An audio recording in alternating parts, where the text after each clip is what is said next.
فاعوذ بالله من الشیطان الرجیم بسم الله الرحمن الرحیم وتلك القرى أهلكناهم لما ظلموا وجعلنا لمهلكهم موعدا صدق الله العظیم. ورونو خویندو، الله تعالی فرمایي کومو ملتونو او هیوادونو چې د ظلم لاره غوره کړې موږ تباه کړې او د هر یوه د زوال او نابودۍ لپاره مو خاص نیټه ټاکلې. مهلت ورکوو خو نیسي، په خپل وخت نیسو او حتما د مظلومانو غچ او انتقام ترې اخلو. دا د الله تعالی ثابت او نه بدلیدونکی سنت دی. تاریخ کې په وار وار تکرار شوی. افغانستان کې د دریو سترو بدمستو مغرورو زبرځواکونو ماته او بیا په زوال محکومېدل د همدې الهي سنت مصداقونه دي.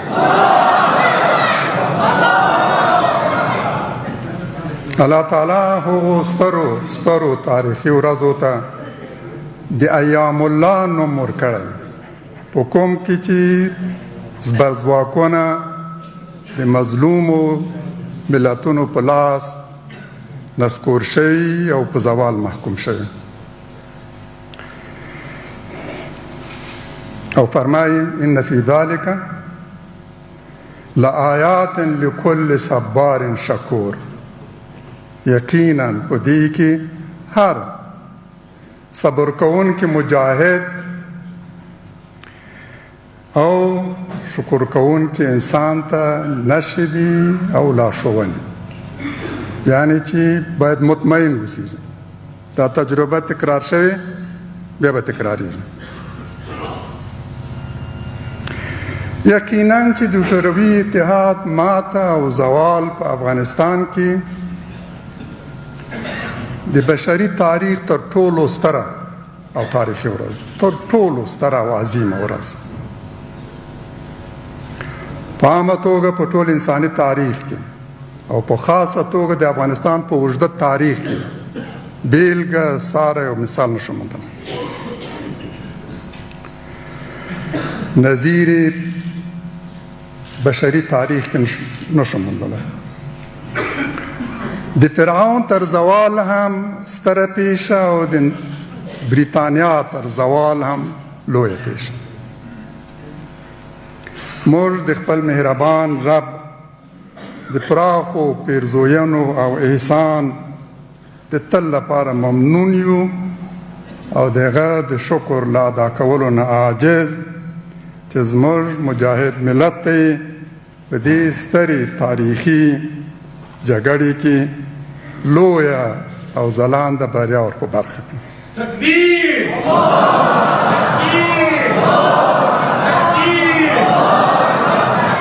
بیا او په وار وار الحمدلله چې په دې سترې بریا او افتخار کې د حزب اسلامي د مجاهدینو ځلانده ونډه. دا جهاد هم له فکري پلوه حزب اسلامي پیل کړی او هم له نظامی پلوه. د جهاد له پیل تر پای حزب اسلامي د مقاومت د ملا تیرو پیلوونکی، لارښوونکی او قیادت و زعامت هم د حزب اسلامي د مجاهدینو په لاس کې. شوروي ځواکونو د ارمان له ځان سره ګور ته یووړ چې د حزب اسلامي یو عادي قومندان هم دې ته چمتو کړي چې هغه وسله په ځمکه کښېږدي، د دښمن سره روغه جوړه وکړي، اور بند ومني او د دښمن شتون او حضور په خپل هیواد کې قبول کړي. یو عادي فرد هم د حزب اسلامي روسان ونه توانېدل چې هغه واخلي، دغه ضمیر واخلي، هغه له سنګره پورته کړي، دښمن ته سر ټیټ کړي، وسله په ځمکه کښېږدي. دا فقط د الله تعالی پیرزوینه او احسان په همدې ورځ په 20 د دلوي شوروي ځواکونه وروستی افسر د حیرتان له پل نه واوښت تر مست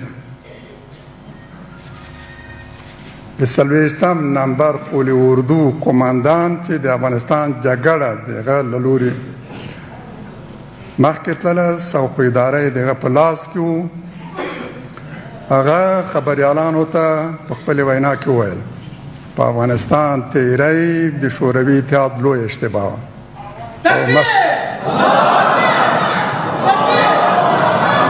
او ماسکه از هجوم اشکی ما بیدل مپرد یاد می آید چراغان کرده ایم نعره تکبیر او ماسکو به دا غلطی بیا نه تکراروي دا غلطي یوازې داسې نه وه چې شوروي اتحاد په افغانستان کې له مات سره مخامخ شول او له دې هېواده وتلو ته اړ شول بلکې په دې سره هم د کمونیزم ټغر ټول شو او هم د شوروي اتحاد د سرې سترې هیبتناکې امپراتورۍ ټغر ټول شو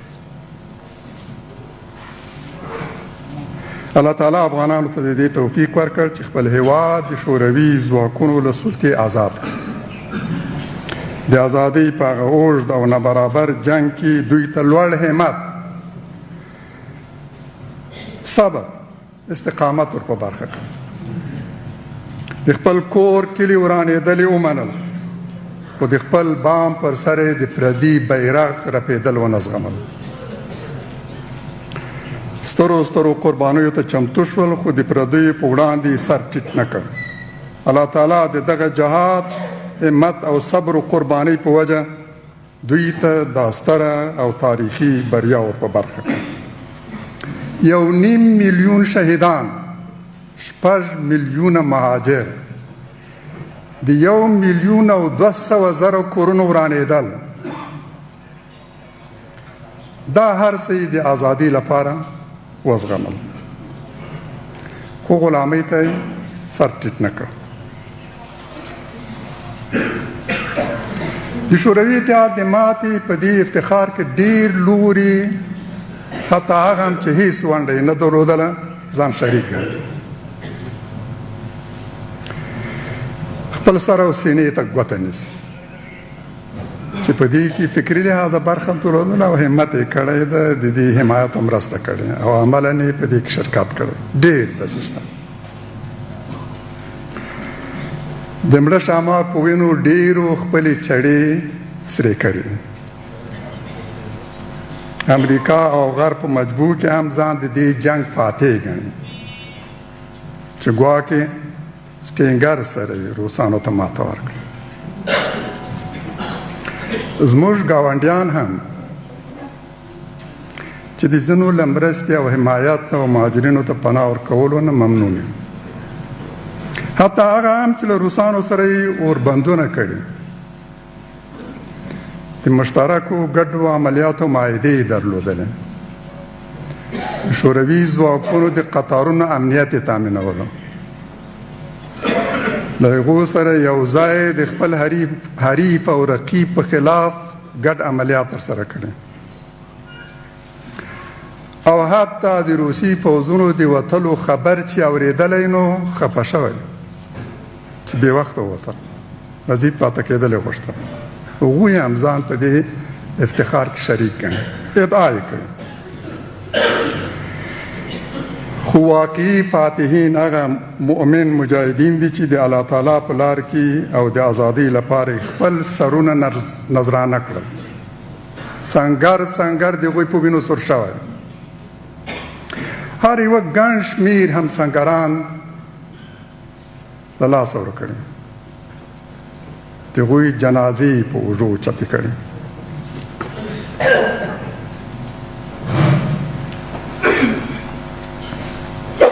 هغه مجاهدین چې د خپل سر غوڅېدل یې ومنل خو د دشمن په وړاندې سر ټیټول ونه منل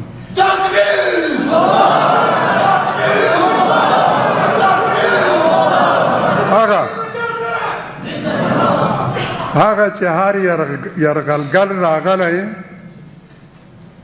نو هغوی همدا مجاهدین خپلې مخې ته په لومړۍ کرښه کې موندلې. اصلي او واقعي فاتحین همدا دوی دي. او د اشغالګرانو د وروستي فوځي تر ایستلو پورې سنګر نه دی پرېښی او خپله وسله په ځمکه نه دی ایښی. د دې جهاد واقعي فاتحین همدا دوی دي. برادران و خواهران عزیز، اجازه بدید با استفاده از فرصت عرایضی در رابطه به چند قضیه مهم روز داشته باشم. یک، از اظهارات اخیر آقای جو بایدن رئیس جمهور جدید ایالات متحده آمریکا چنان معلوم می شود که قصر سفید قصد عقب نشینی از معاهده خود با طالبان را دارد. او گفت معاهده دوحه را به گونه جدی بازنگری می کند و اجالتا تصمیم خروج نیروهای امریکایی را تا ماه می کنار می گذارد. این عقب نشینی هیچ توجیه عقلانی و اخلاقی ندارد. عقب نشینی از این معاهده یعنی بدعهدی قبیح و غیر قابل توجیه که اعتبار باقی ماندی ایالات متحده آمریکا را هم در همه دنیا از بین خواهد برد. نباید اختلافات شخصی و حزبی جو بایدن با رئیس جمهور قبلی آقای دونالد ترامپ باعث شود که قصر سفید عهدشکنی کنه، تعهد رسمی حکومت امریکا با طالبان را زیر پا بگذارن.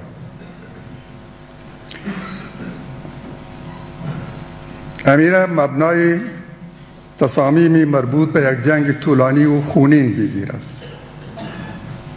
معاهده با طالبان معاهده شخصی دونالد ترامپ نبود. معاهده نظام و دولت امریکا با طالبان است.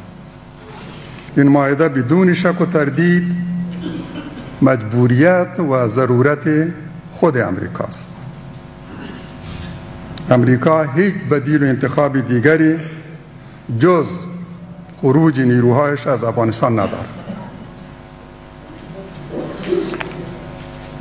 به مو ترتیبی که ترامپ گفته بود که حتی اگر با طالبان معاهده هم صورت نگیره ما نیروهای خود از افغانستان میکشیم. باید شعار جو بایدن هم این چیز باشه. امریکا بدترین، خونینترین، ناکامترین و پرمصرفترین جنگ تاریخ خود را در افغانستان باخته.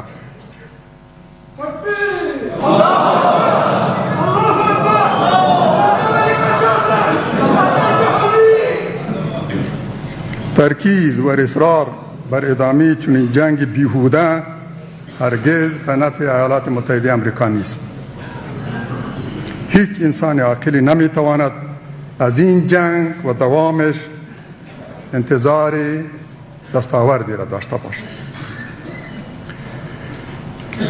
مسئولیت بنوبست در مذاکرات دوحه نیز قبل از همه به ایالات متحده آمریکا و سپس به حکومت دستنشاندهیشان در کابل برمیگردد. طالبان اعلان کردند که اگر اشرف غنی استعفای خود را اعلان کند حاضرند حکومت موقت را بپذیرند.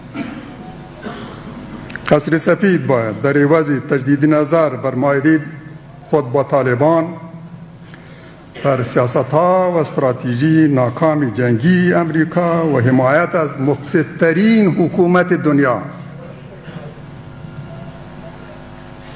به اساس اعتراف خودشان، به اساس گفته خودشان که حکومت کابل مفسدترین حکومت ناکام دنیاست. در رابطه به حمایت از این حکومتی که مفسدترین حکومت دنیاست باید تجدید نظر کنیم.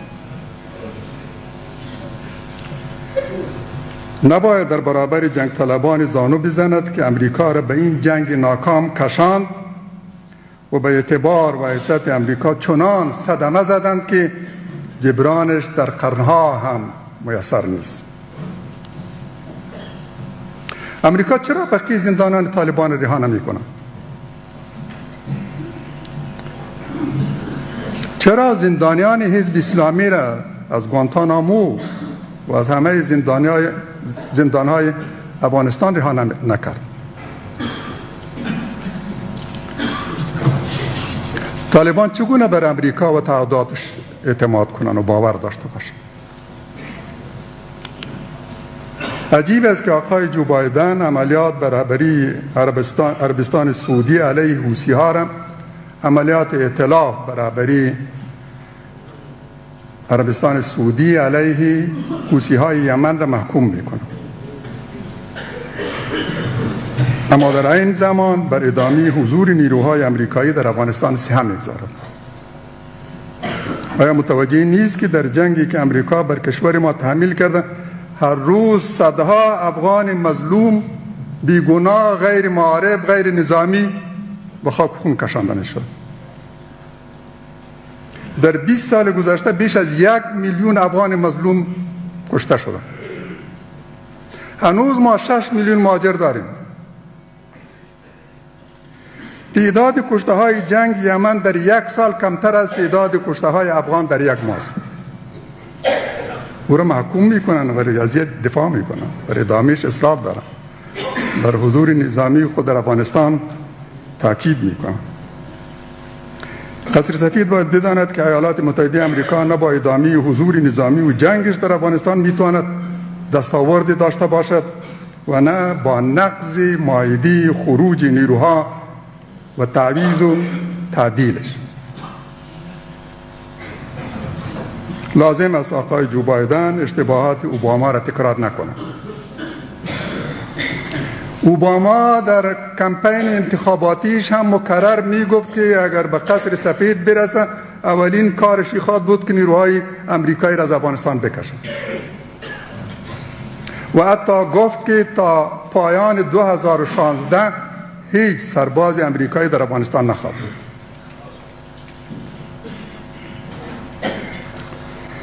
او فرصت ای را داشت که از طولانی شدن جنگ در افغانستان مانع شود و نیروهای امریکایی را به کشور خود برگرداند.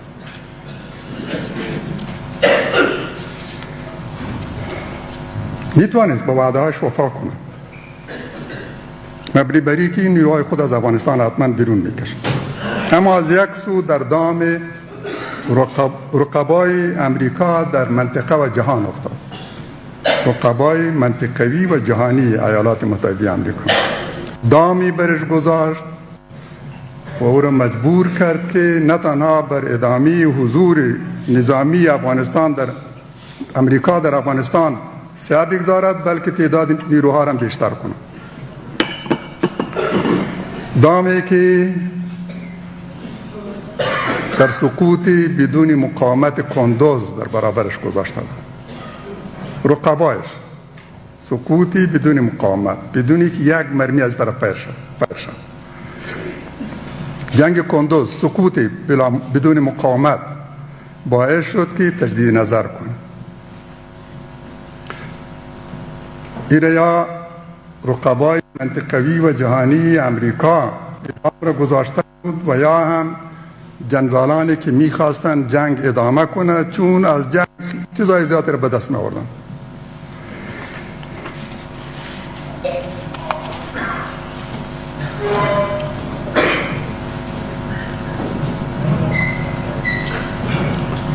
اونا میخواستن که از امریکا انتقام شکست شوروی در افغانستان بکشن. میخواستن مدت دیگری هم نیروهای امریکایی در افغانستان مصروف بود. در این دام افتاد و از وعده های خود در برابر ملت و دنیا هم عقب نشینی کرد. نه تنها نیروهای خود از افغانستان نکشید بلکه به تعدادش افزود. به جو بایدن هم عین فرصت امروز مساعد شده. یک معاهده حریف و رقیبش با طالبان امضا کرده. اگر مطابق این معاهده نیروهای امریکایی افغانستان را ترک کنه و نتایج مثبتی بری مرتب شد و برای خود ایالات متحده امریکا، جو بایدن در این افتخار شریک می باشه، جو بایدن و حزب دموکراتش. و اگر احیانا به زیان امریکا تمام شد، در اون صورت مسئولیتش برمیگرده به رئیس جمهور قبلی حریف و رقیب و حزب جمهوری خواه. صدمی به این نمیزنه، زیانی به این نداره. جو بایدن باید درک کند که نه پیروزی در این جنگ برایش مقدور و ممکن است به هیچ قیمتی و به هیچ صورتی، و نه مجال آن را دارد که طالبان به تنازل وادارد. طالبان تا جایی که میتوانستند تنازل کنند تنازل کردند، از این بیشتر ممکن نیست. ما ظروف و شرایط را میبینیم، درک میکنیم که از این بیشتر ممکن نیست که طالبان تنازل کنند. با فشارها هم نمیتوانند طالبان را وادار کنند که جلوتر برن و کمی بیشتر تنازل کنند. طالبان نه بعد از ماه می حضوری نیروهای امریکایی را در افغانستان خواهد پذیرفت و نه بقای حکومت دستنشانده امریکا در کابل.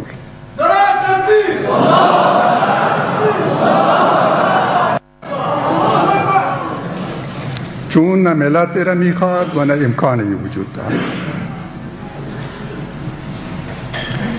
امریکا نمیتواند به چیزی بیشتر از این در معاهده‌ای که با طالبان داشته به دست بیارد. آخرین چیزی که میتوانستند در این مذاکرات فشارها به دست بیارن فقط همین مقدار بوده که در این معاهده آمده، بیشتر از این ممکن نیست. امریکا باید به این توجه کند که در قطر با طالبان به مذاکره پرداخته و معاهده رسیدن به صلح با آنان امضا کرده، اما در کابل از یک سو حکومت دستنشانده‌شان در پی تخریب پروسه صلح است و برای تشدید جنگ آمادگی میگیرد. از سوی دیگر رفقا و مؤتلفین منطقویش، کشورهایی که در جنگ امریکا را کمک کرد، برای آغاز دور دوم یک جنگ جدید آمادگی میگیرد. مصروف ملیشه سازیان، سلاح و تجهیزات جنگی توزیع میکنند، به افغانستان میفرستند. کمک در رابطه با ساختن ملیشه ها را برای جنگ جدید به عهده گرفتند و اطمینان را به ارگ دادند. اطلاعات دقیق حاکی است که از طریق بنادر کشور، یک هم نه چند بندر و در ضمن کانتینرهای حامل گندم و سایر مواد، سلاح و تجهیزات وارد افغانستان میشود و در اختیار جنگ سالاران قرار میگیرد که سابقه جنگ با طالبان و سایر گروه ها را دارند. تکرار میکنم، اطلاعات دقیق و موثق، افوانه. کسی که شک دارد تحقیق کنه و ما حاضریم اسنادش را کنه. از طریق بنادر در ضمن قطارهای حامل مواد غذایی و گندم امثال اینا، کانتینرهای مملو از اسلحه و تجهیزات و مهمات وارد افغانستان می شود و به امو جنگ سالاران سپرده می شود که سابقه جنگ با طالبان دارند. چرا امریکا معاینه نمی شود؟ آیا با این کار موافق است؟ خواسته که این کار شود؟ جو بایدن باید با این موضوع برخورد جدی داشته باشد. رفقایشان در کابل و رفقای منطقویشان با روند صلح مخالفت میکنند و در پی سبوتاژ پروسه صلح که امریکا در او شریک است، در پای یک معاهده امضا کرده، اما رفیقش کشور ائتلافیش در پی تخریب امی پروسس و آمادگی میگیره برای یک جنگ جدید. امریکا میخواد که به ساعتی و جنگ قبلی را ختم کنه، ولی اینا به یک جنگ جدید دیگری آمادگی میگیرن.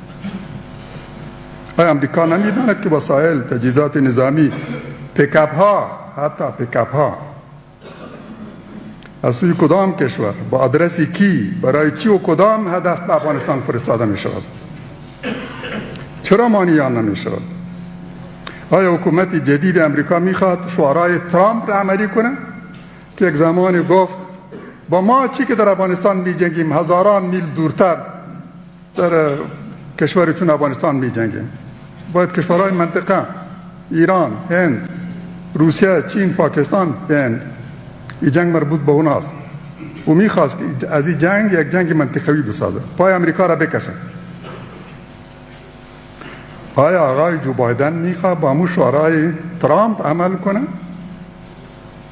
میخواد پای کشورها را به جنگ بکشانه؟ اگر امریکا با روسیه و چین مشکلی دارد و میخواد ائتلاف منطقوی در برابر چین درست کند، مشکلشان را با چین در دامنه های همالیا و تایلند حل کن. افغانان را قربانی رقابت ها نسازن، این جنگ را به افغانستان انتقال نده. مگر 20 سال جنگ و کشتن 1 میلیون افغان مظلوم و بیگناه کافی نیست؟ مگر امریکا و استخباراتش نمیداند که حمله بر پایگاهشان در بگرام، حمله بر پوهنتون کابل، راکت پراگنی ها در شهر کابل بر مارکت ها، خانه ها و محلات مزدحم شهر، تروری شخصیت های حامی صلح، شخصیت های بزرگ، رهبران مجموعه سیاسی و فکری، علما، خطبا، اصحاب رسانه ها، خبرنگاران، تحلیلگران، کار چی کسان است؟ به خوبی درک میکنن. عاملین این شرایط های ضد صلح یقینا که برای امریکا هویدا المایان است، به خوبی درک میکنن. مگر همه نمیدانند که دی از نوافغانهای ملت ستیز و جنگ طلب شعارهای مقاومت دوم را سر دادند،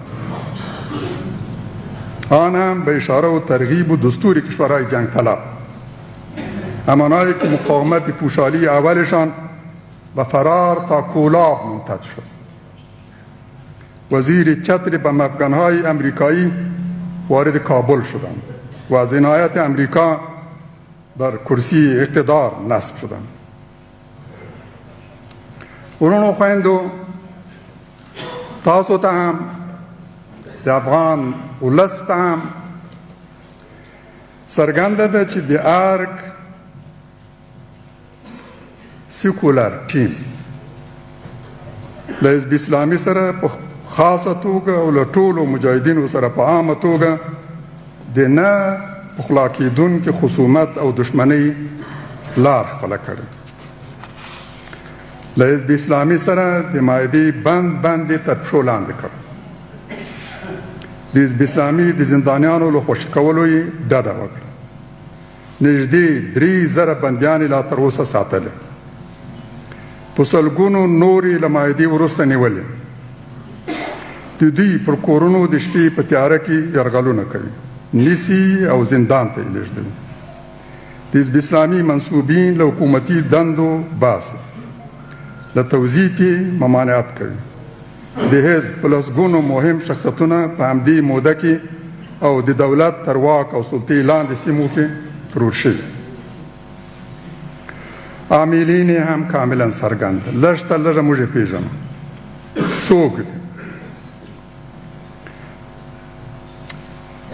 د ارګ ټیم له حزب اسلامي سره هماغه څه کوي چې د دوی پرچمي ملګرو د خپل مخکني اقتدار په دوران کې کړي.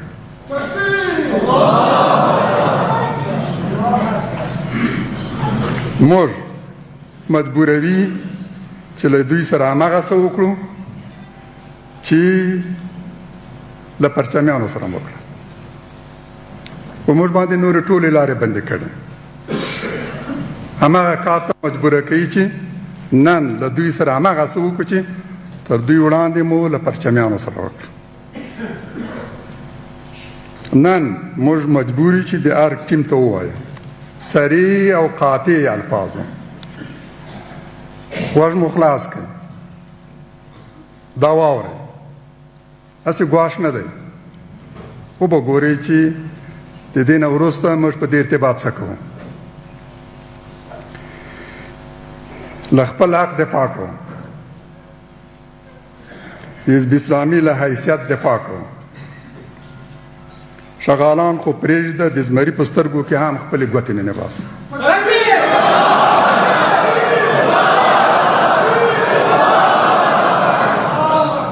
تجربې سره مو دا ثابت کړي، بیا یې ثابتوم.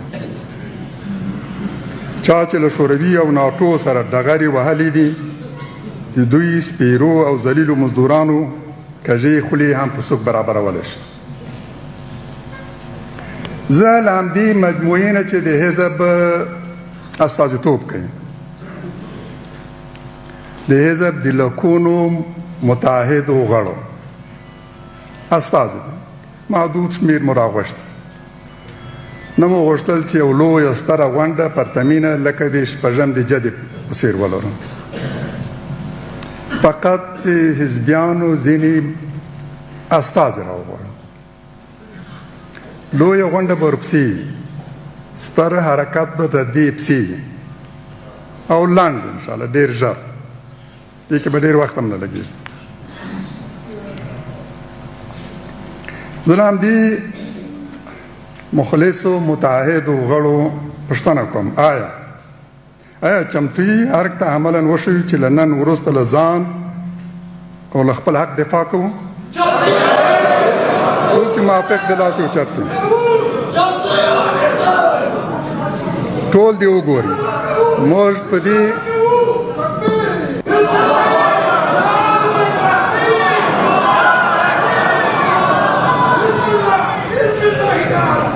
موږ له خپل حق او حیثیت دفاع کوو، له خپلو زنداني ورونو دفاع کوو، له خپلو مهاجرینو دفاع کوو، له خپل ملت دفاع کوو، له خپلو ارمانونو دفاع کوو. نعره تکبیر! نعره تکبیر! نعره تکبیر! انشاءالله په څو لنډو ورځو کې د کابل ښار زموږ د پرتمینو تظاهراتو شاهد وي. تر ارګ پورې به ځو، تر ارګ پورې، ارګ نږدې هم واورې، تر ارګ پورې به ځو.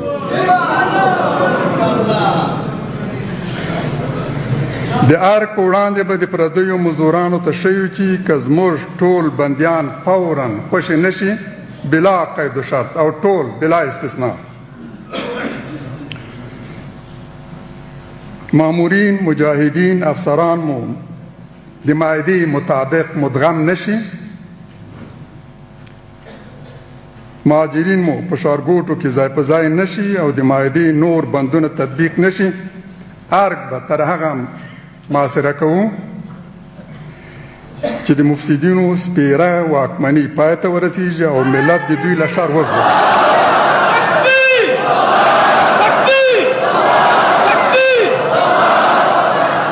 راشه حزب اسلامي دا افتخار هم وګټي. په دې 2-50 کلونو کې ډېر ستر او ځلانده افتخارات ترلاسه کړي. راشه دا آخري میدان د مبارزې هم موږ وګټو او د دې مبارزې بنسټ موږ کېږدو. د دې حالت بدلول، د دې ظلم او فساد او جګړو وینې تویولو لړۍ ختمول، بحران پای ته رسول، همدغه یې لار ده او همدا یې فرصت ده. اجازه راکړئ دا مطالب زه په دري هم تکرار. تیم سکولر ارگ در رابطه به حزب اسلامی به گونه خاص و در مورد همه مجاهدین به گونه عام تصمیم گرفته که به جنگ آشتی ناپذیر تا پایان ادامه بگیرد. حاضر نیست از جنگ و خصومت خود دست بردارد. بند معاهده‌ای را که با حزب اسلامی داشت زیر پا گذاشت. حاضر نشد زندانیان حزب رها کنند. هنوز هم ما در گوانتانامو زندانی داریم مربوط به حزب اسلامی، در حالی که همه زندانیان دیگر رها شدند، چه مربوط به طالبان، چه مربوط به القاعده، چه مربوط به داعش. تنها زندانیان حزب اسلامی در گوانتانامو باقی ماندند. هنوز هم در حدود 30,000 زندانی را ما در زندانهای افغانستان داریم که حکومت کابل حاضر نشد اینا را رها کند. صدها تن دیگری را بعد از امضای معاهده و آمدن حزب به کابل دستگیر کردند، به زندان ها کشاندند، تعقیب کردند، تعذیب کردند و شکنجه کردند.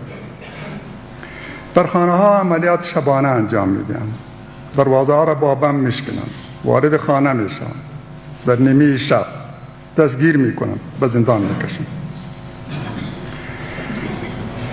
دهها شخصیت مهم حزب اسلامی در این مدت ترور شدند، مخصوصا در مناطق تحت سلطه دولت و حتی در پایتخت کابل. سلسله ترورها هم به شدت ادامه دارد. تیم ارگ با حزب اسلامی همون معامله‌ای را در پیش داره که رفقای پرچمیشان دیروز در اثنای اقتدارشان با حزب عمل کردند. ما را مجبور ساختند که دیگر نگذاریم این سلسله ادامه کنیم. مجبوریم از حیثیت خود و از حق خود دفاع کنیم، از خود دفاع کنیم، از زندانیان حزب دفاع کنیم، از مهاجرین دفاع کنیم، از فرد ملت خود دفاع کنیم، از این حالت کشور را بکشیم، به این جنگ خاتمه ببخشیم. شغال که بگذر حاضریم که حتی در دهن شیر هم دست خدا.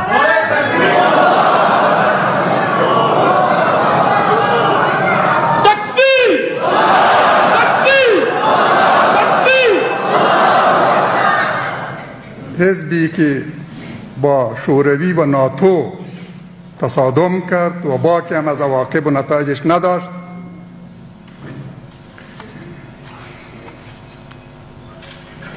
مقابله با مزدوران سبک و منحط و بی‌مقدار همین نیروها برش کار سهل و آسان است. نصر من الله و فتح قریب. نعره تکبیر. از این جمع غفیر نمایندی صدها هزار عضو حزب اسلامی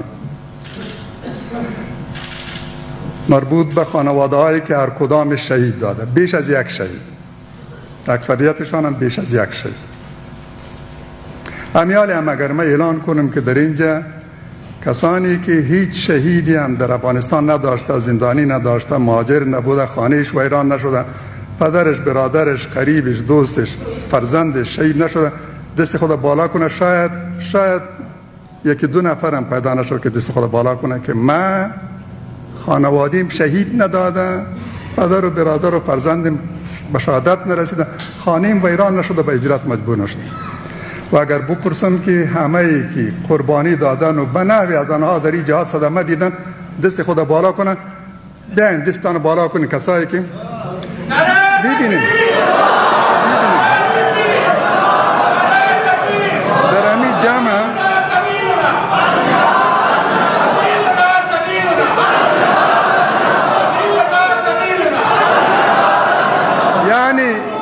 یعنی که در این جمع بزرگ نماینده صدها هزار عضو اسلامی یک فرد موجود نداره که در راه خدا قربانی نداره. تکبیر! آقای اشرف غنی، ارگ نشینا، این کشور مال ماست، مربوط به ماست.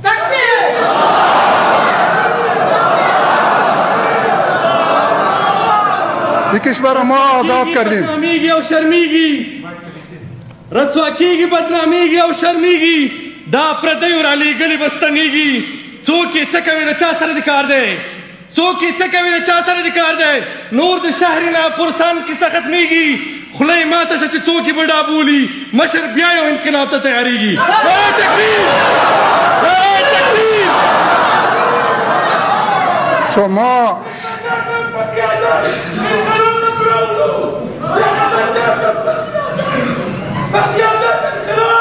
مهربانی کنید شما کشور هم به اتحاد شوروی فروختین هم به ناتو این ما بودیم که کشور آزاد کردیم وجب این کشور به خون شهدای ما سرخ است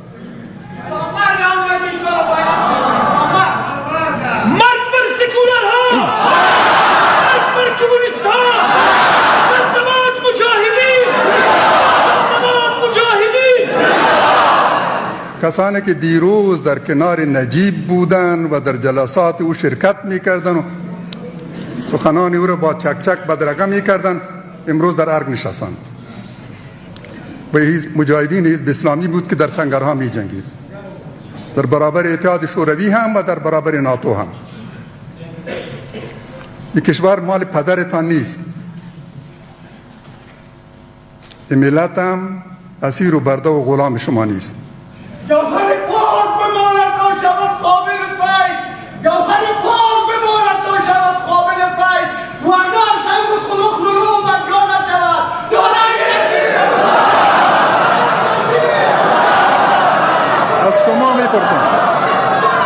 از شما میپرسم آیا حاضرید؟ اجازه بدین که من حرف خود تکمیل کنم اجازه بدین آیا حاضرید که ما به ارگ و ارگنشینان نشان بدیم که توان ایره داریم جرأت و همت ایره داریم که از خود و حیثیت خود حزب خود و ملت خود دفاع کنیم حاضرید؟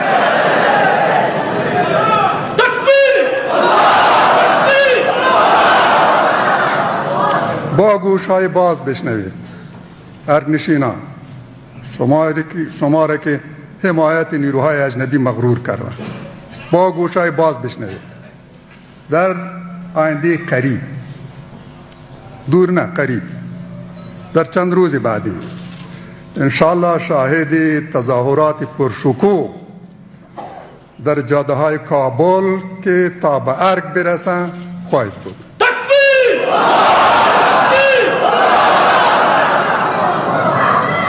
و اگر عقلتان به سرتان نیاید مطمئن باشین که این حرکت منتج به این خواهد شد که بساطتان جمع شد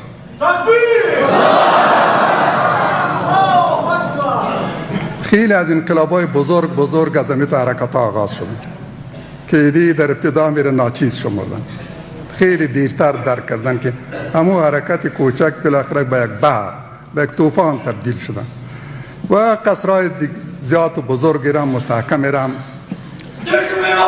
سرنگون کرد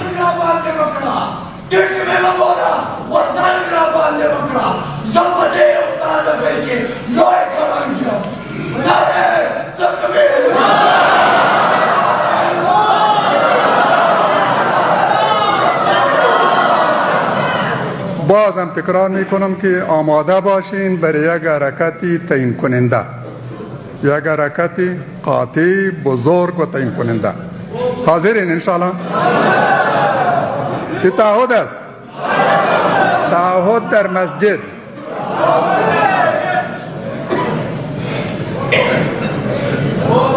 اتحاد شوروی چند اشتباه بزرگ را مرتکب شد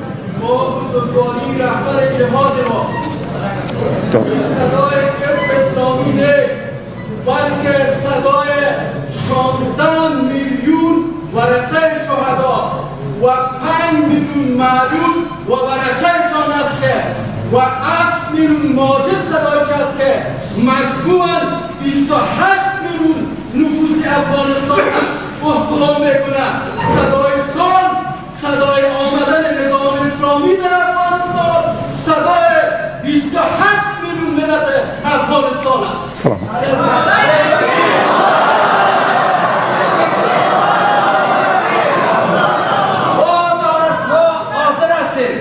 به خاطر آزادی افغانستان استقلالیت بشریت تطبیق احکام قرآن و عدالت و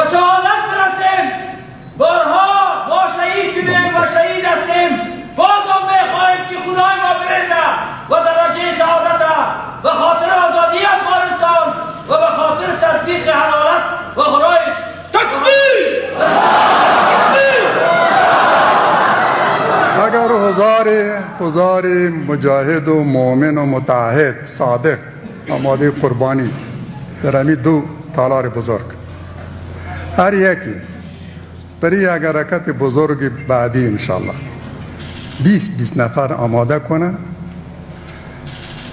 این حرکت ابهت و عظمتش بیش از 6 جدی هم خواهد بود که در اینجا جلسه بزرگ و عظیمی داشتیم و بیش از اجتماع بزرگی استودیوم کابل هم. منتظر همین تو یک حرکت باشیم.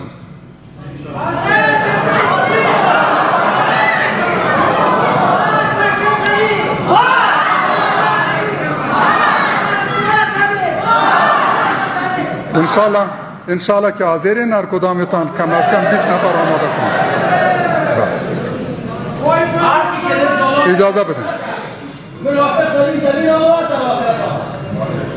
اتحاد شوروی چند اشتباه بزرگ و جبران ناپذیر را در رابطه با افغانستان مرتکب شد که منتج به زوال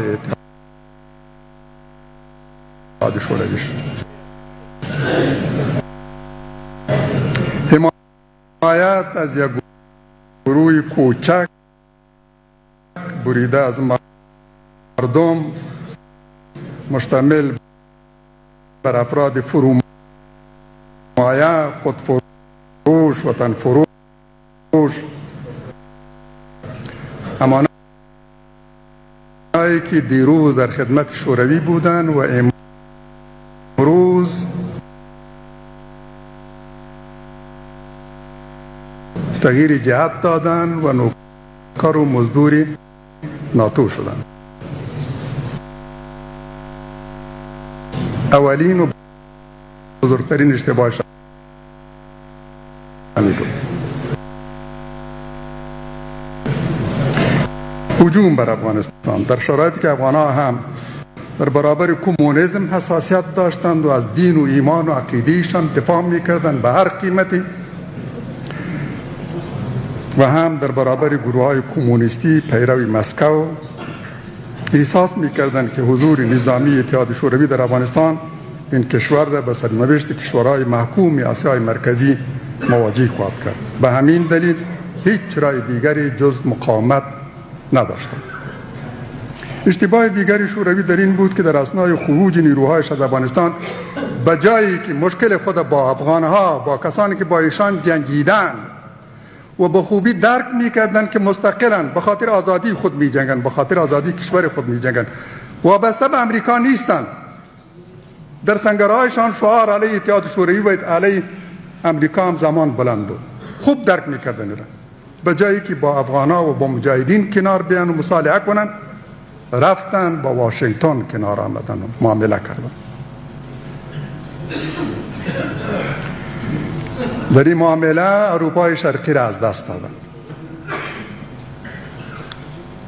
و بعد تسلط نسبی خود بر آسیای مرکزی اکتفا کردند تا خطری را که احساس می‌کرد از ناحیه پیروزی مجاهدین در کابل متوجه اتحاد شوروی است، مخصوصاً به طرف آسیای مرکزی، از این مانع شد. ولی نتیجه منفی داشت، برعکس انتظارشان. شوروی در اروپای شرقی با هیچ مقاومت و مخالفت مسلحانه مواجه نمیشد. اگر اروپا را ترک هم نمیکرد با مقاومت روبرو نمیشد، با مقاومت علالاقل با مقاومت مسلحانه روبرو نمیشد. اروپا توان و روحی جنگی نداشت. توافق با امریکا در رابطه به ادامه جنگ در افغانستان یکی دیگر از اشتباهات مسکو بود. ادامه جنگ در افغانستان به ضرر روسیه و تمامی کشورهای این منطقه بود و آخرین اشتباه بزرگش کمک با امریکا در اشغال افغانستان بود. روسیه امریکا را در اشغال افغانستان کمک کرد. درنو لیدونکو، تاسو د ګلبدین حکمتیار په مشرۍ د حزب اسلامي ناست لیده، اوس هم ورزو د ولسمشر غني پیغام ته چې په دغه ورځې په اړه لري. آن نفته باشد. تل دې وي افغانستان، یا شسن افغانستان، زنده باد افغانستان. هسوی هم از 20 درنو لیدونکو دا چې د ولسمشر پیغام تیر شوی اوس هم بیرته ورګرځو د ګلبدین حکمتیار په مشرۍ د حزب اسلامی دغې ناستې ته. اما گورباچوف با الفاظ واضحی برش گفت که چاره خود بکنیم، ما رفته نیستیم، تا سال بعدی وقتم برش مشخص، از این تاریخ تا این تاریخ خروج آغاز میشه و به این تاریخ هم تکمیل میشه. خط سرخ برش کشید که دیگر ما تصمیم نهایی خود گرفتیم، خودتان مشکل حل کنیم. به می خاطرم نجیب خواست که حزب وطن ساخت و امثال حرکاتای را انجام داد، مصالحه ملی را اعلان کرد، اما هیچ یکی سودی نداشت. از مجاهد نماها نیز ایدی با خروج زودهنگام نیروهای شوروی موافق نبودند و وقتی خبر خروج نیروها و گذشتن آخرین سرباز نیروهای شوروی به سوی ترمز اطلاع یافت و جبینش ترش شد و گفتن که اینا بی وقت میبرن. مشوش بودن، در حالی که مجاهدین سجده های شکر بجا می آوردند و اشک پیروزی می ریختند، اشک شادی می ریختند. این را یک احسان بزرگ الهی می خواندند که آخرین سرباز نیروهای امریکایی هم از کشور ما برآمد. متاسفانه امروز امامداران ما در عین وضعیت قرار دارند و همان ذهنیت را دارند. امیدواریم اشتباهات رفقای نجیب بار دیگر تکرار نشود، نه با صلح مخالفت شود و نه با خروج نیروهای اجنبی از کشور. راشدی باندې مختصر څو خبرې وکړې. روسان چا مات کړل، دا هم یو موضوع ده، ډېر ورباندې بحثونه کوي. په داسې حال کې چې موږ له ټولو هغو مننه کوو چې په دې ماتې کې لږ یا ډېره ونډه وه، خو روسان ستا رب مات کړل، ستا مولا خیر الناصرین خدای مات کړل. د الله تعالی ثابت او تغییر نه منونکي سنتونه مات کړل چې له هر ظالم د مظلوم غچ او انتقام اخلي. هر ظالم او برزواک مغرور ځواک حتما په خپل وخت کې له ماتې او زوال سره مخامخ کوي. ستا د تکبیر نارو مات کړل.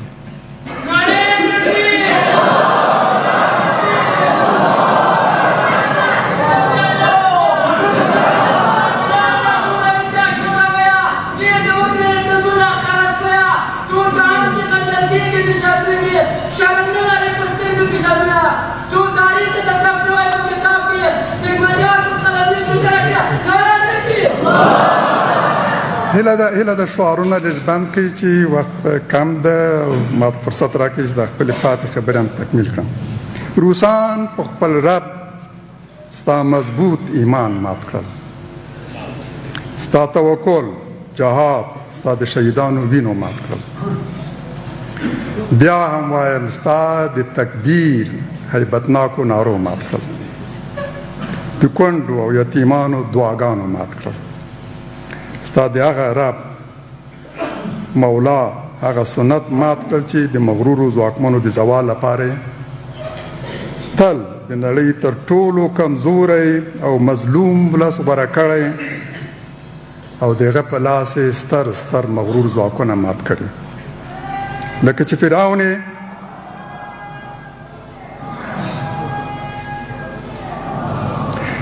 فرعون په بني اسرائیلو مات کړ. بریتانیا او شوروي هم د افغانانو په لاس مات کړ.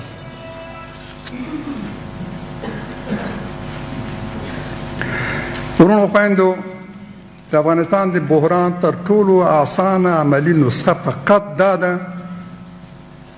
چې امریکایان هم دا ومني، د هغوی لاسپوڅ او مزدور هم دا ومني، ټول سیاسي ګوندونه او افغانان هم دا قبول کړي چې ټول لوري جنگ کې شکیل یا نشکیل دا ومني چې په افغانستان کې باید دوه کارونه حتما ترسره شي. یو بهرني ځواکونه باید بلا قید و شرط او د خپلې ژمنې او وعدې مطابق د مې تر میاشتې د راتلونکي کال تر جوزا پورې له افغانستانه ووځي، ټول سرتیري له افغانستانه ووځي. نور په دې باندې اصرار او ټینګار ونه کړي چې دلته به بهرني ځواکونه نظامي حضور لري یا استخباراتي حضور. دا د جنگ عامل دی، د دې په موجودیت کې جګړه پای ته نشي رسېدلی. امریکایان باید دا ومني، دې حقیقت باید پوه شي، سر خلاص شي. دوم دا چې دلته لومړی یو موقت حکومت چې بېطرفه جمهور رئیس د کابینې غړي ټولو لورو ته د منلو وړ دی. د دې حکومت دنده هم فقط دا وي چې د انتخاباتو قانون تصویب شي، د انتخاباتو یو کمیسیون جوړ کړي، انتخابات ترسره شي، جمهور رئیس، پارلمان غړي، د ولایتي شوراګانو غړي، د ولسوالیو شوراګانې غړي، دا ټول هممهاله د یو انتخابات په نتیجه کې ترسره شي چې په نتیجه کې موږ هم یو منتخب جمهور رئیس ولرو، هم یو منتخب پارلمان ولرو، هم منتخب ولایتي شوراګانې، ولسوالي شوراګانې، او په دې ترتیب لار هواره شي د لوی هغه معتبرې جرګې لپاره چې کولی شي د سترو ملي مسایلو په ارتباط وروستۍ پرېکړې وکړي. اساسي قانون جوړ کړي، دا تعدیل کې راولي، نوی قانون جوړوي، هغو پورې مربوط د نظام د څرنګوالي په ارتباط فیصله وکړي. موږ د تصمیم یو مقتدره مرجع پیدا کړو چې نن نشته، نن ارګ نه دی، نن پارلمان پورې څه مشکلات روان دي، د پارلمان او د حکومت ترمنځ جنگ روان دی او پارلمان په حق موږ د هغوی د موقف حمایت کوو. رئیس جمهور دې ته چمتو نه دی چې د پارلمان په وړاندې سر ټیټ کړي او د هغو فیصلې ومني. یو نامتعادله ظالمانه بودیجه یې وړاندې کړې، د پارلمان غړي نه مني، تهدیدوي او ګواښي. په وار وار دا بودیجه رد شوې. وزیران چې د اعتماد رای نه ده ترلاسه کړې. عجیبه نه ده چې د رئیس جمهور میرمن وایي چې که پارلمان وغواړي که ونه غواړي دا وزیران به خپل کار ته ادامه ورکړي او دا ته ادامه ورکوي. موږ په دې جنګ کې هم د پارلمان څنګ ته ولاړ یو. د هرې عادلانه قضیې په ارتباط موږ د هغه چا خواته ولاړو چې د ملت له ګټو نه دفاع او حمایت.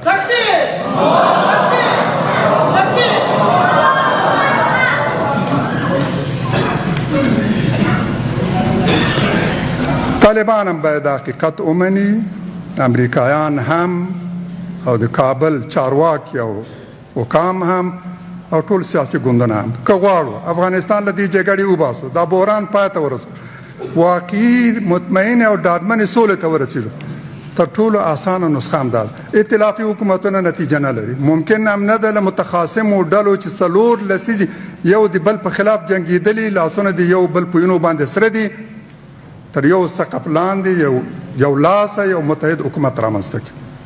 د افغانستان پیچلي جنګ ځپلي افغانستان شرایط او ظروف همداسې دي چې موږ د لنډې مودې لپاره یو موقت حکومت ته ضرورت لري چې ټولو لورو ته د منلو وړ وي، د اختلافاتو باندې اخته نه وي، وکولی شي دا هېواد اداره کړي او شفاف عادلانه انتخابات ترسره شي او موږ لاړ شو د یو منتخب اصولي د ملت له ارادې نه منبعث منتخب حکومت په لوري لاړ شو.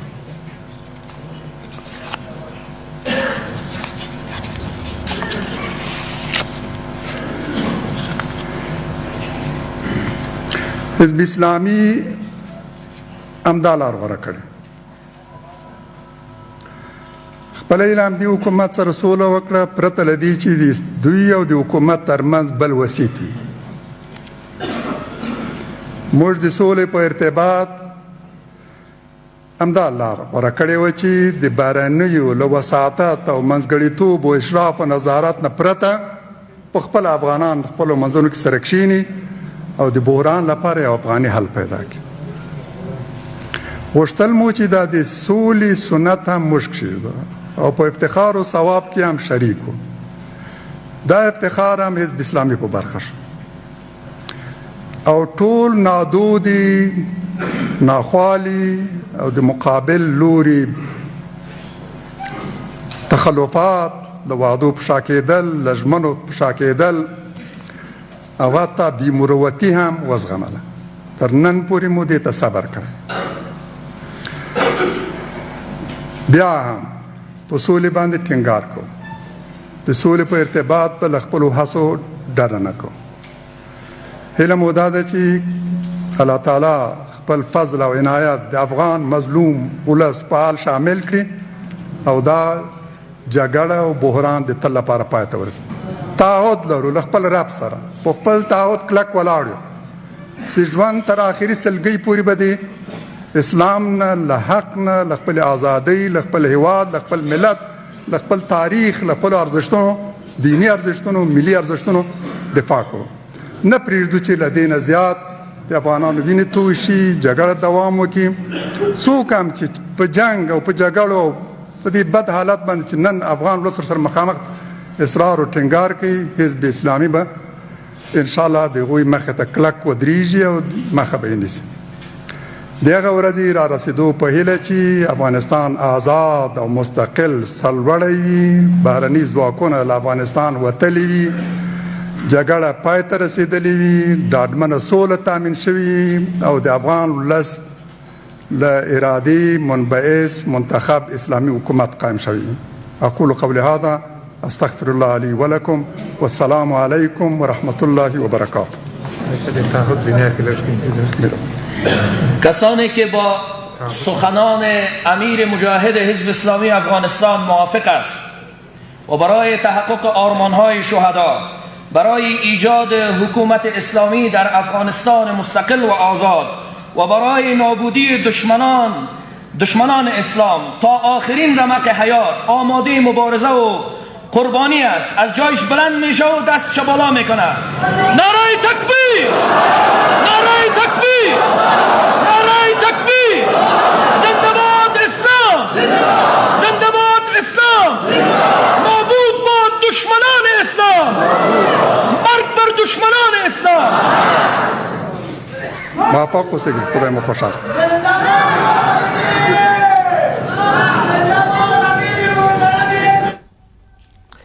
درنو لیدونکو، تاسو له افغانستان څخه د پخواني شوروي اتحاد د وتلو د نمانځنې په مناسبت د ګلبدین حکمتیار په مشرۍ د حزب اسلامي ګوند ناسته لیدله چې دوی بېلابېلې څرګندونې درلودې. له توجه څخه به مننه. اوس هم یوه لنډه دمه لرو. داوود و تمام اعضای فامیلش به نمی قصر گلخانه کشته شده. بفرمایید